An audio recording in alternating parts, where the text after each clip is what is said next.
Alright guys, another quick video here. I guess I should say this is not a build or a reassemble, this is an upgrade. So this is what this is going to turn out to be. So as I mentioned in the last video, cracked tank, so I'm pulling these things apart. The good thing about them is they come apart fairly easy. You got this metal threaded ring, which is nice because that'll keep it from splitting, which is typically what happens in this plastic tank.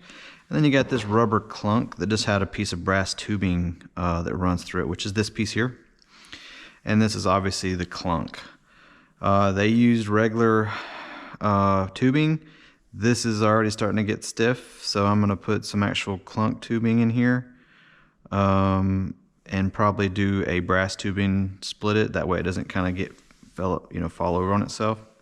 But what I want to show you guys is, if you remember, well, if you saw the last video, I mentioned that this tubing size of theirs is not even 4mm, which is not, like, it's crazy. Like, the ID of this inner tube here is 2.7, so I guess 2.8, so roughly 3mm inner and 4 outer. So it's not even, your ID is not even 4mm, which is crazy.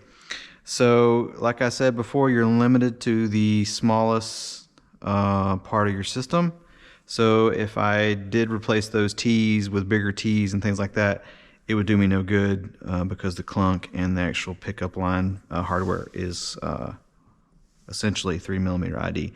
So I was digging through my stuff, and I actually have some 4mm stuff. So this one is a 4mm ID clunk, so I got 2 of them, about the same size as theirs.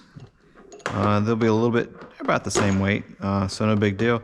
And because this is a rubber and they do kind of fit really loose in here, I'm going to get a slightly larger brass tubing, which will be 4mm inner diameter and 6mm outer diameter. So that's what I'm looking for, because like I said, this is a 6mm tubing that I'm going to replace their whatever this Asian stuff is and these T's. So I will have a good 4mm pickup on the fuel pickup side, and I will just go with their 3mm. Let's see, what is this? So yeah, 3mm vent lines, because your vent lines can be a little bit smaller than your pickup. Ultimately, you want to go as large as you can. And I'll use their stock vents, which are 3mm inner diameter. But instead of teeing into both saddle tanks running into one, I'll just do each tank will have its own vent. So that should help with pressures. Or I could just upgrade to a larger vent, which I might do because they're fairly cheap. So I got to order some stuff anyways, so I may go ahead and do that. But I just want to show you guys that it is easy to get apart. Like I said, you just unscrew these fittings here. This is the good tank. And the rubber stopper, because it, like I said, it's a new model. I mean, it hadn't really flown that, but the rubber stopper comes right out. And they've just zip tied it. The zip ties are starting to basically shrink from the fuel on there. So I will replace that as well, like I said.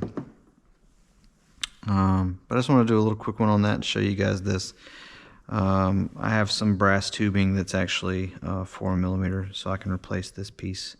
And then I'll get some different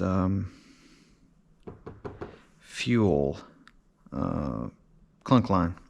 I don't know if I'm going to use the BVM stuff, because the only stuff I got from BVM is the high flow.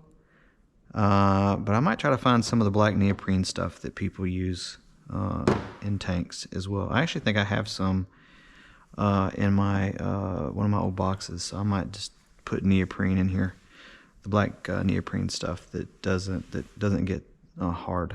So good thing is it's super easy to get these out, and so if you need to do upkeep, it's easy to do. And I will do something to prevent this happening, because what's happening is it sits right there, and because it's pushing down on it right here on this lip, and it was pushed up against it. I'm guessing that's what happened, but it just, I don't know why. I saw it, I didn't pay anything attention to it, but when I pulled it out to look at it, I mean, it's actually legit cracked. And not really any way to repair these safely, so I gotta get a new tank. So, anyways, just a quick little update on that. This is my plan: update to a true 4mm fuel system, just to, you know, not have any worries, peace of mind for myself. And you kind of need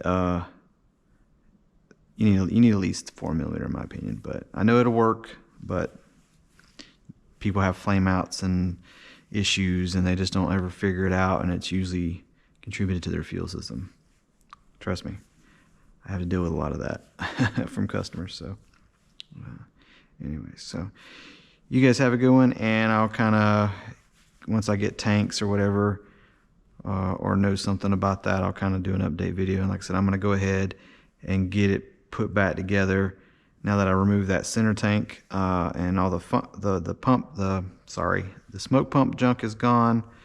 I'm going to go ahead and get it back together, go ahead and get the motor mounted and everything, get it ready to go. So I'm just waiting on the tank to show up, because it's going to be real easy to plumb this. I'm just going to have a single T, and I can go ahead and like run the lines out here, so I can just plug them up and pull it through, waiting on the tank. But get it ready to go to save time. So I'm gonna have to do a lot of cleanup on this. This paint's coming off, and it's gonna chip off. Luckily, it's where the cockpit sits, so it'll be kind of covered. I tried to match this paint already.